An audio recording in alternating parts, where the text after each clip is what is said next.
What is up, guys? It's Tunes here, and can we take a minute to talk about telemarketers? See, telemarketers are weird for me because I was one, and it has to be both the most interesting and fun job I ever had, while also being the most boring one I ever had. Now, just to put this into the timeline, this is after I graduated high school and after I quit being a dishwasher at the first Denny's I worked at. So just you kind of know where I'm at. The reason though that I started working as a telemarketer was because one of my friends from high school got that job after high school, right? And he was like, "Oh, dude, yeah, it's a lot of fun here. You make good money. You get to play around with all the coworkers, and it's super fun." And I was like, "All right, you know what? Screw it. I'm tired of being a night dishwasher at Denny's." And I was like, "Fine, here I come." So I applied, and that same day I got a call. They interviewed me and like, "All right, you can start Monday." And so I did.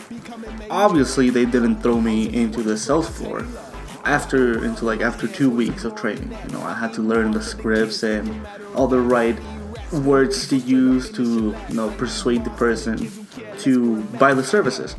And I was working for a company that sells services. I forgot what it was called. It's a really popular cable provider, internet provider down south, like in Texas, Florida, all that.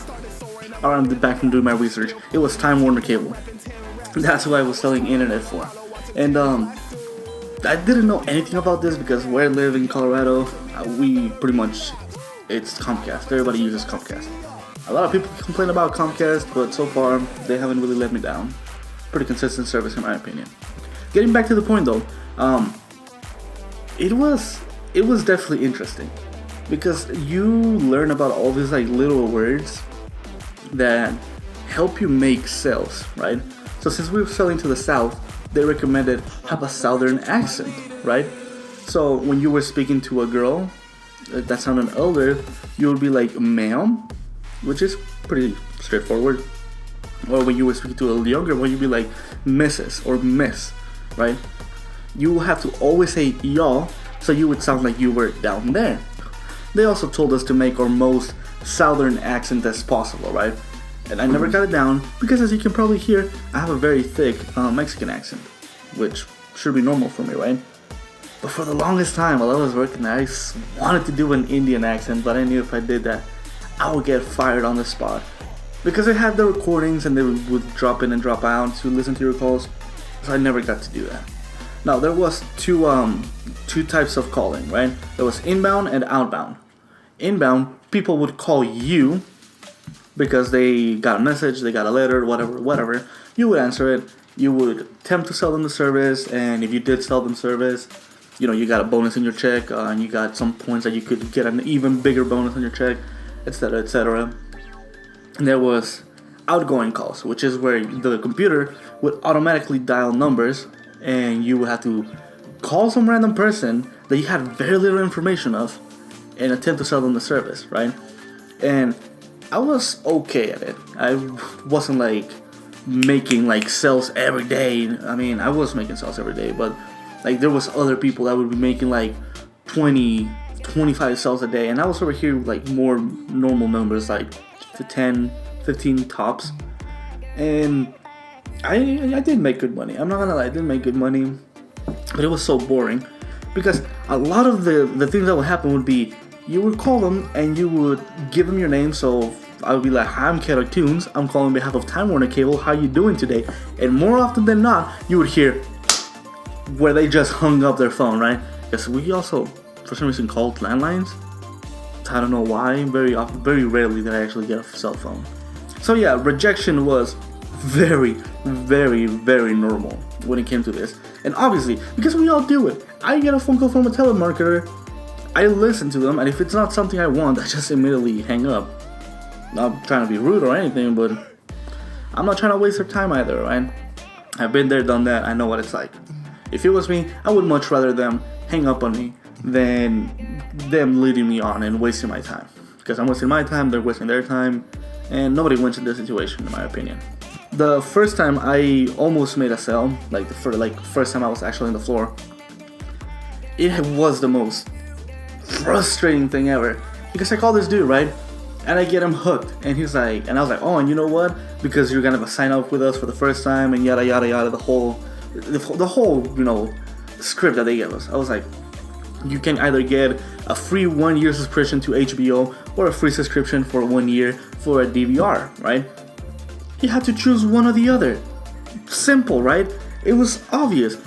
And this dude was like, well, what if I want both? I was like, well, you can get one for free and pay for the other one. He's like, no, but I want both of them free. I'm like, you gotta pick one or the other. And we went like, I kid you not, we went like this for like a solid 5 minutes until I just raised my hand to call my supervisor.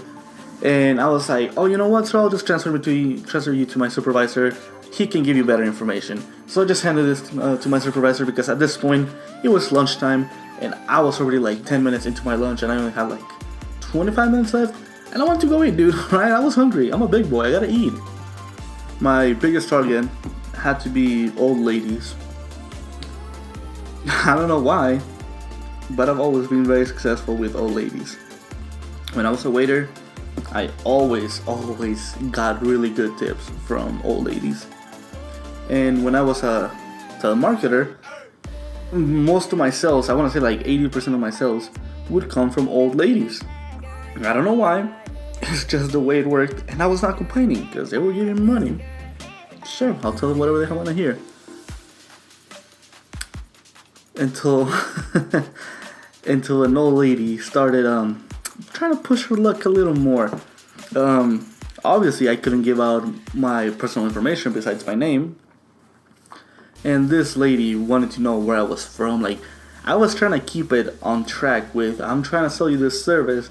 Are you interested? And she was like, oh yeah, I'm interested. But where are you from? And I'd be like, oh, I'm from, from Colorado. And she's like, oh, it's because I noticed an accent, and I like accents. And I was like, oh, yeah, I was born in Mexico, and I have my Mexican accent. Like, oh, that's very interesting. And it was the most awkward thing, because she started saying some more risque things, right? That I'm not gonna say here. Maybe I'll say them somewhere else, but not here.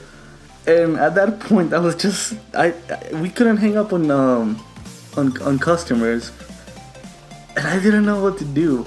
So I just kept trying to sell her the service, and I stopped answering any questions besides questions that were related to the actual service. I did sell to her. I only sold her a landline though. I guess that's all she had to use. But it was so frustrating that this whole lady just wanted to talk about me, and I was like, no, we're here to talk about you, Nonetheless though, I was laid off of this job. I'm not entirely sure what happened, but apparently the company wasn't doing so well. Not the actual Time Warner Cable company, but the telemarketing company that was working with Time Warner Cable.